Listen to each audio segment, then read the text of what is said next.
El polvo del oeste americano, seco e implacable, se levantaba en nubes sofocantes en la calle principal de aquel pueblo fronterizo, un lugar suspendido en el tiempo alrededor de 1880. El sol del atardecer pintaba el cielo con tonos de naranja y sangre, pero nadie parecía notar la belleza melancólica del crepúsculo. Todos los ojos, cargados de un odio febril y de un miedo antiguo, estaban fijos en una única y frágil figura. Allí, en el centro de un círculo de rostros contraídos y acusadores, estaba Pequeño Halcón, un niño nativo de apenas 10 años. Su cuerpo temblaba, no por el viento que silbaba entre los edificios de madera en bruto, sino por el terror puro que paralizaba sus miembros. Había sido arrastrado desde su aldea, sus ropas sencillas de cuero ahora sucias de tierra, su rostro manchado por lágrimas silenciosas que se secaban antes de llegar a su barbilla. La humillación era un espectáculo público, orquestado con una precisión cruel. Bartholomew Kane, el varón del ganado, cuya riqueza era tan vasta como su falta de escrúpulos, apuntó un dedo grueso y adornado con un anillo de plata en dirección al niño. Su voz, un trueno que resonó por la plaza, selló el destino del niño con una frase que funcionó como la chispa en un barril de pólvora. Este es el ladrón, un espía de su calaña, enviado para robar nuestro sustento y reírse de nuestra desgracia. La multitud, ya envenenada por semanas de desconfianza debido a misteriosos robos de ganado, rugió en aprobación. El sheriff, un hombre cuya columna vertebral parecía haber sido comprada por Kane, agarró el brazo de Pequeño Halcón con una fuerza innecesaria, arrastrándolo a la oscuridad de la celda mientras los gritos por un linchamiento rápido llenaban el aire. Si casos de injusticia y valentía como este te conmueven, suscríbete al canal para no perderte ninguna de nuestras historias. Nos gustaría saber hasta dónde llega nuestro mensaje de esperanza, así que comenta abajo desde qué ciudad y país nos estás viendo. Lejos del epicentro de la furia, en las sombras proyectadas por la talabartería, Silas observaba. El viejo trampero era una figura anacrónica, un fantasma de las montañas que rara vez bajaba a lo que los hombres llamaban civilización. Su piel era cuero curtido por el sol y el viento, su cabello una larga melena canosa que caía sobre los hombros de una chamarra raída de piel de gamo. Sus ojos, de un azul pálido y acuoso, contenían la paciencia de las rocas y la sabiduría silenciosa de los árboles antiguos. Él no pertenecía a aquel mundo de acusaciones fáciles y odio rápido, y cada visita al pueblo era un recordatorio doloroso de por qué había elegido la soledad. El bullicio de la multitud era una disonancia en sus oídos, acostumbrados al susurro del viento en los pinos y al crujir de las ramas bajo las patas de un ciervo. La escena frente a él abrió una herida antigua, una llaga en su alma que nunca cicatrizó por completo. Años atrás, en una situación aterradoramente similar, una chispa de prejuicio se había transformado en un incendio incontrolable, consumiendo a una familia nativa que lo había acogido como a un hermano. Recordaba el olor a humo, no de la hoguera, sino de las llamas que devoraban la cabaña. Recordaba los gritos, ahogados por la arrogancia de los acusadores. En aquella época había sido más joven, más fuerte, pero sus palabras de razón se perdieron en el vendaval de la histeria colectiva. La impotencia que sintió aquel día lo atormentaba en sus noches solitarias, un fantasma que lo acusaba de cobardía y lo empujó al exilio autoimpuesto, lejos de los pecados de los hombres. Entonces, por una fracción de segundo, la mirada de Pequeño Halcón se encontró con la suya.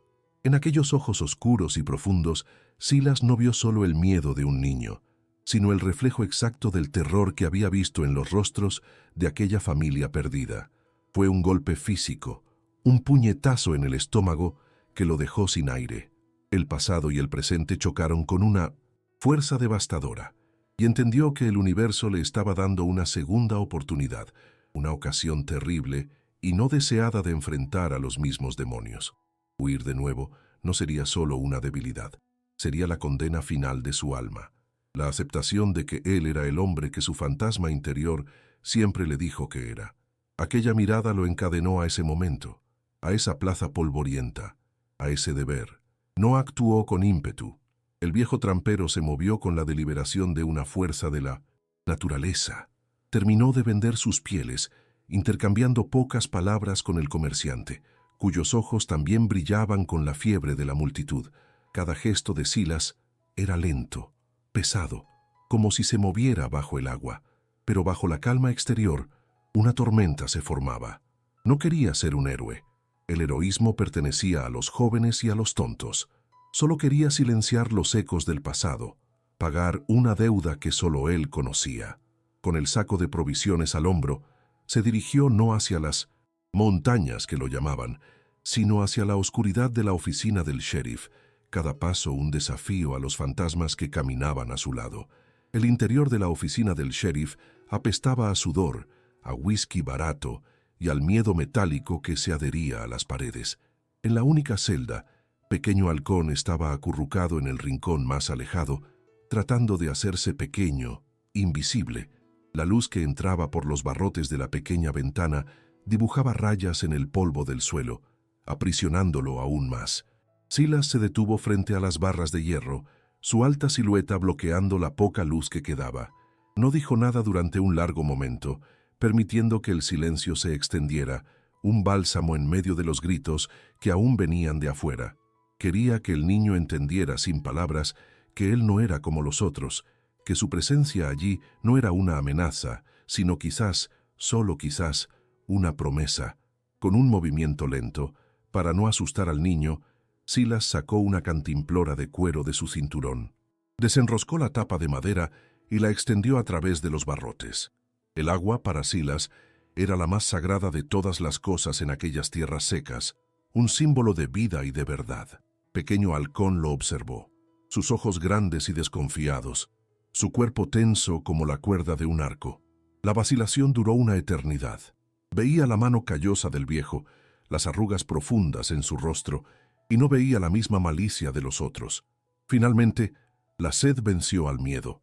Se arrastró hacia adelante y, con manos temblorosas, tomó la cantimplora, bebiendo en tragos desesperados que se escurrían por su barbilla.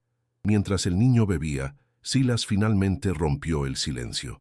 Su voz era grave y áspera como la corteza de un árbol, pero cargada de una calma que parecía venir de la propia tierra. La tierra no miente, muchacho, la gente sí. Se agachó, poniéndose al nivel del niño, y mostró sus propias manos, con las palmas hacia arriba. Eran un mapa de su vida, llenas de cicatrices y callos. Estas manos aprendieron a leer lo que dice el suelo. Las huellas, las ramas rotas, la piedra volteada. La verdad siempre está ahí, para quien sabe buscar. No era una pregunta, no era una acusación. Era una enseñanza, un juramento silencioso de que buscaría la verdad escrita en el polvo, no en las palabras venenosas de los hombres. Desde la ventana de su casa, al otro lado de la calle, Sara, la hija del herrero, observaba la escena. Siempre había desconfiado de la justicia expedita de Bartholomew Kane, un hombre cuya sombra parecía enfriar todo lo que tocaba. Ella veía la crueldad en sus sonrisas y la codicia en su apretón de manos. Al ver la figura solitaria de Silas ofreciendo agua al niño prisionero, un gesto de humanidad en medio de un océano de salvajismo, algo dentro de ella se confirmó. Conocía la reputación del viejo trampero. Algunos lo llamaban loco, otros salvaje, pero su padre siempre decía que Silas entendía el lenguaje de la verdad. En ese momento, Sara eligió su bando, convirtiéndose en una aliada silenciosa, con los ojos atentos a los movimientos de los hombres de Kane. Al amanecer, mucho antes de que el pueblo despertara de su sueño febril, Silas ya estaba en el lugar del supuesto crimen. La cerca de alambre de púas de la vasta propiedad de Kane estaba rota, como una herida abierta en el paisaje. El suelo alrededor estaba pisoteado, una confusión de huellas de la multitud curiosa y del grupo que capturó al niño. Para un ojo inexperto, era un caos, indescifrable, pero Silas veía más allá. Se arrodilló, sus ojos barriendo el suelo con una concentración casi meditativa. Ignoró el ruido, el drama, y se concentró en la gramática silenciosa de la tierra. El aire de la mañana era frío y limpio, y cargaba la promesa de secretos, esperando ser revelados a quien tuviera la paciencia de escuchar. Su atención se fijó en algo que todos habían ignorado. Bajo un matorral de artemisa, parcialmente oscurecida, había una serie de huellas que no pertenecían al caos. Eran profundas, claras. Pasó los dedos sobre una de ellas. La marca era inconfundible, la suela dura de una bota de colono, con un desgaste característico en el talón derecho. No estaba la forma suave y adaptable de un mocasín, que apenas perturbaría el suelo. Había varias de estas huellas viniendo desde dentro de la propiedad de Kane y alejándose. Era la primera frase de la historia que la tierra le contaba, una historia que contradecía por completo la versión gritada por Kane. Las mentira ya comenzaba a deshacerse bajo sus dedos. Luego se volvió hacia el alambre roto. Los hombres de Kane dijeron que el niño lo había forzado, que un animal lo había reventado. Pero Silas vio la verdad en un instante. El metal no estaba estirado, deformado, o con las fibras deshilachadas por la tensión. Era un corte limpio, oblicuo y preciso. Tocó la punta afilada. Un corte hecho por una herramienta, unas pinzas de herrero o de ranchero. Conocía ese tipo de marca. Era un trabajo deliberado, un sabotaje. Alguien había abierto un camino no para robar, sino para incriminar. La preparación para el desenlace estaba allí, fría y metálica en sus manos, una pieza del rompecabezas que encajaría perfectamente más tarde. Con las dos primeras piezas de la verdad en su mente, Silas comenzó a seguir el rastro de las botas, no las huellas confusas alrededor de la cerca. El sendero lo llevó lejos de las tierras de la tribu, en dirección opuesta, adentrándose en las colinas rocosas y cañones que formaban parte de las tierras no utilizadas de Kane. El sol comenzó a subir, castigando el paisaje, pero Silas no sentía el calor. Era un depredador en busca de su presa, pero su presa no era un animal, era la verdad. Se movía con una economía de movimientos que desmentía su edad, un espectro gris contra las rocas rojas, leyendo cada señal, cada piedra desplazada, cada rama rota, siguiendo la narrativa de la traición. Finalmente, el rastro lo llevó a un pequeño cañón escondido, una grieta en la tierra que era casi invisible desde lejos, y allá abajo, pastando tranquilamente a la sombra de un peñasco, estaba el ganado desaparecido. Los animales estaban tranquilos, sin señales de haber sido conducidos a toda prisa. Era un corral natural, un escondite perfecto. El descubrimiento no le trajo alegría, solo una confirmación fría y pesada de la profundidad de la maldad de Kane. No solo mintió, sino que planeó cada paso con una crueldad calculada, dispuesto a sacrificar la vida de un niño a inocente por un pedazo de tierra. La codicia del hombre era un veneno que lo contaminaba todo. Su contemplación fue interrumpida por el sonido más mortal del desierto, el clic metálico de un rifle siendo amartillado. Antes de que pudiera reaccionar, dos figuras emergieron de las rocas sobre él. Eran los matones de Kane, dejados atrás para cuidar el ganado robado. Sus rostros eran máscaras de sorpresa cruel que rápidamente se transformaron en sonrisas depredadoras. «Parece que el viejo de la montaña se perdió», se burló uno de ellos levantando el rifle. En un instante el cazador de pistas se convirtió en la presa. La tranquilidad del cañón se rompió y el aire se cargó con la promesa de violencia inminente. Silas estaba acorralado, con la verdad como su única y quizás inútil arma, pero Kane y sus hombres subestimaron al viejo trampero. Él no era un hombre de ciudad que dependía de armas y fuerza bruta. Las montañas eran su hogar, su santuario y su arsenal. Con un movimiento sorprendentemente rápido, Silas se lanzó detrás de una gran roca, en el momento en que el primer disparo resonó por el cañón, la bala rebotando donde él había estado segundos antes. La persecución comenzó. No fue una carrera, sino un juego mortal de inteligencia. Silas los condujo por barrancos traicioneros y pasajes estrechos que solo él conocía, usando el eco de las rocas para enmascarar sus movimientos y el terreno accidentado para agotar a sus perseguidores. Él era un fantasma en su propio territorio, y ellos meros intrusos ruidosos. La paciencia del pueblo finalmente se agotó, inflamada por las mentiras susurradas por Kane y por la bebida servida en el salón. La multitud se transformó en un monstruo de muchas cabezas y una sola mente. Marcharon hasta la oficina del sheriff, arrancando la puerta de sus bisagras. Pequeño Halcón fue arrastrado afuera, hacia la luz cegadora del sol del mediodía. El miedo del niño era algo palpable, un animal salvaje en su pecho que le impedía gritar. Era una pequeña isla de terror silencioso en medio de un océano de furia. Bartholomew Kane lideraba la procesión macabra, su rostro enrojecido de satisfacción, haciéndose pasar por el salvador de la comunidad, cuando en realidad era su mayor depredador, envenenándola con odio para satisfacer su propia codicia. En el centro de la plaza, bajo el único gran álamo cuyas hojas temblaban como testigos aterrorizados, se montó el escenario del acto final. Una cuerda gruesa y áspera fue lanzada sobre una de las ramas más fuertes, su extremo transformado en un nudo de horca por manos que eran, al mismo tiempo, apresuradas y hábiles en el arte de la muerte. Un cajón de madera fue pateado para colocarlo debajo de la horca improvisada. Kane se subió a un barril, dominando a la multitud, y comenzó su sermón de fuego y azufre.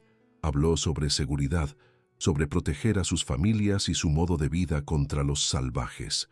Cada palabra era una palada de tierra arrojada sobre la verdad, enterrándola bajo capas de miedo y prejuicio para justificar el asesinato inminente. El momento decisivo llegó. El ruido de la multitud disminuyó a un zumbido tenso y expectante cuando el lazo fue acercado al cuello del niño. La sombra de la cuerda cayó sobre su rostro, un presagio sombrío. Pequeño Halcón, al darse cuenta de que ya no había esperanza de rescate, dejó de luchar. Cerró los ojos y en su mente vio los rostros de su familia, el arroyo cerca de su aldea, el cielo abierto sobre su hogar. Una única lágrima silenciosa escapó de sus ojos cerrados, trazando un camino limpio en el polvo de su mejilla. El silencio en la plaza era ahora tan pesado y sofocante como el calor, el último suspiro de aire antes de la zambullida final en la barbarie. Fue en ese silencio que apareció Silas. No surgió de forma dramática, simplemente salió del callejón junto a la tienda, moviéndose con la calma inexorable de una marea que avanza. No había prisa en sus pasos, solo un propósito, inquebrantable que parecía absorber todo el aire y la energía de la histeria de la multitud. La gente se giró, primero los que estaban más atrás, y un murmullo recorrió a la turba, una ola de confusión que le abrió paso. No miró a nadie, sus ojos azules y pálidos fijos, solo en el drama que se desarrollaba bajo el árbol. Su presencia era una fuerza de la naturaleza, una roca de cordura contra la cual la ola de locura comenzó a romperse. Llegando al centro del círculo, Silas se detuvo. Su voz, cuando habló, no era fuerte, pero cortó el silencio como un cuchillo. «Ustedes buscan ganado robado», dijo, con voz grave y resonante. «No están en las tierras de la tribu, están descansando en un cañón escondido al oeste de aquí, un cañón en las tierras de Bartholomew Kane». La declaración fue tan directa, tan desprovista de emoción, que conmocionó a la multitud, obligándola a procesar la información. Describió el lugar con una precisión que no dejaba lugar a dudas, pintando una imagen vívida del rebaño pastando pacíficamente, custodiado no por ladrones nativos, sino por los propios hombres del varón del ganado. La primera semilla de la duda había sido plantada en el suelo fértil de la incertidumbre. Kane fue el primero en recuperarse del shock. Soltó una carcajada fuerte y forzada, una actuación para su audiencia. «No le hagan caso a este viejo loco», gritó señalando a Silas. «Ha vivido entre los salvajes tanto tiempo que se ha vuelto uno de ellos. Es un traidor a su propia especie, defendiendo a un asesino y ladrón». Intentó usar la misma táctica, el mismo veneno de prejuicio, para desacreditar la verdad. Por un momento terrible, pareció que iba a funcionar.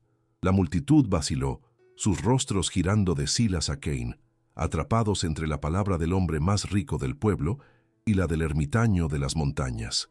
El destino de Pequeño Halcón pendía del filo de la navaja de la convicción de aquella gente. En ese exacto momento, con la soga aún peligrosamente cerca del niño, el clímax de Dos Fuegos se encendió. Mientras la amenaza física permanecía, Silas inició el ataque emocional y lógico final. Metió la mano en su morral de cuero y sacó un objeto pesado y metálico que brilló bajo el sol, unas pinzas de corte. Las levantó para que todos pudieran verlas, y el silencio cayó de nuevo mientras la gente intentaba entender el significado de aquella herramienta. El alambre de la cerca no fue reventado, dijo Silas, su voz resonando con la autoridad de la verdad. Fue cortado. Sus ojos recorrieron a la multitud, no deteniéndose en Cain, sino en los colonos, en los granjeros, en los hombres que trabajaban con las manos y conocían sus herramientas. Caminó deliberadamente a través del espacio abierto, pasando junto a Cain como si no existiera, hasta detenerse frente a un hombre grande y sucio de hollín, el herrero del pueblo, el padre de Sara. Sin una palabra, Silas arrojó las pinzas al polvo a los pies del hombre. El sonido metálico fue como un disparo. En el silencio. «Tú conoces tu marca», dijo Silas, su voz ahora un susurro que todos parecieron oír. El herrero bajó la vista hacia la herramienta que él mismo había forjado. Se agachó y la recogió, dándole vueltas en sus manos gruesas. En uno de los mangos estaba su marca de herrero, una pequeña S dentro de un martillo, una firma que ponía en todas sus piezas personalizadas. El tiempo pareció detenerse. El herrero levantó los ojos de las pinzas, su rostro una máscara de comprensión y horror. Miró a Bartholomew Cain, que ahora estaba pálido, la arrogancia escurriéndose de su rostro como agua. Luego, el herrero se volvió hacia la multitud, sus vecinos, sus amigos. Su voz, acostumbrada a gritar por encima del ruido de la fragua, tembló, pero sonó clara por toda la plaza. «Esta herramienta yo la hice para el señor Cain. Se la entregué el mes pasado para reparar sus cercas». La confesión fue una sentencia de muerte para la mentira de Cain. La verdad, revelada por un simple trozo de metal, deshizo el hechizo. La furia de la multitud, como un río represado que se desborda, finalmente se volvió, con toda su fuerza, contra su verdadero arquitecto. El colapso de Bartholomew Cain fue tan rápido y completo como la caída de un árbol podrido en una tormenta. En el momento en que la verdad fue dicha por el herrero, el aura de poder que siempre lo había rodeado se deshizo como humo. La multitud, avergonzada de su propia credulidad y furiosa por haber sido manipulada, se volvió contra él, no con la misma violencia ciega que le habían ofrecido al niño, sino con un desprecio frío y cortante. El sheriff, un hombre que siempre se había doblegado a la voluntad de Cain, sintió hacia dónde soplaba el viento y, para salvar su propio pellejo, finalmente cumplió con su deber. Arrestó al varón del ganado cuyas protestas y amenazas ahora sonaban vacías y patéticas. El tirano, despojado de su autoridad, se convirtió solo en un hombre, patético en su codicia expuesta. Mientras el caos de Mindosese, la justicia se desarrollaba en torno a Cain. Silas se acercó a Pequeño Halcón, que todavía estaba de pie en el cajón, aturdido. El viejo trampero no pronunció grandes discursos. Simplemente sacó su cuchillo de caza, el mismo que usaba para desollar pieles y tallar madera, y con un corte preciso y suave, partió las cuerdas que ataban las manos del niño. Luego, retiró el lazo del cuello del niño con la delicadeza de quien cuida a un pájaro herido. «Se acabó, muchacho», le dijo, su voz un murmullo bajo. Pequeño Halcón levantó la mirada hacia el rostro arrugado del viejo, y por primera vez sus ojos no contenían miedo, sino una gratitud tan profunda y vasta que ninguna palabra sería capaz de expresar. En ese momento, una delegación de la tribu, liderada por el padre de Pequeño Halcón, llegó a la entrada del pueblo, con los rostros pintados para la guerra que creían inevitable. En lugar de un linchamiento, encontraron a su hijo siendo liberado y al verdadero culpable siendo llevado encadenado. El niño corrió a los brazos de su padre en una reunión emocionante que silenció toda la plaza. El jefe nativo luego caminó hacia Silas. Los dos hombres, uno de la montaña y otro de la llanura, uno blanco y otro nativo, se miraron. No se firmó ningún tratado, pero un pacto de respeto fue sellado en aquella mirada. La familia fue redefinida no por lazos de sangre, sino por hilos de valentía, verdad y la decencia compartida entre un viejo solitario, un niño inocente y los pocos ciudadanos que eligieron la justicia. Silas no esperó agradecimientos. Aquel mundo de gente, de reglas y de emociones complicadas no era el suyo. Mientras el pueblo comenzaba a procesar los eventos del día y la frágil paz se restablecía, el viejo trampero se alejó desapareciendo tan silenciosamente como había surgido. Caminó en dirección a las montañas que lo llamaban, el sol poniente alargando su sombra detrás de él. Pero ya no caminaba como un hombre atormentado, huyendo de su pasado. Caminaba como un hombre redimido. El peso de la antigua culpa había sido levantado de sus hombros, reemplazado por la ligereza de una promesa cumplida. Regresaba a su soledad, no como un castigo, sino como un refugio conquistado, un hombre completo que finalmente había hecho las paces con sus fantasmas. La verdad, como un río, siempre encuentra su camino, aunque necesite erosionar la roca más dura de la mentira y el prejuicio. La valentía de un solo hombre justo demostró ser más poderosa que el odio de una multitud, restaurando el equilibrio en una comunidad al borde del abismo. La historia de Silas y Pequeño Halcón se convirtió en una leyenda susurrada en aquellas tierras, un recordatorio de que la esperanza puede florecer en los lugares más secos. ¿Qué opinas del fallo inicial de la comunidad al no cuestionar la palabra de un hombre poderoso? ¿Crees que la codicia de Cain fue su único motivo? Deja tu teoría en los comentarios. Si crees que toda víctima merece justicia, sin importar cuánto tiempo pase, dale like a este video y suscríbete al canal para más historias como esta.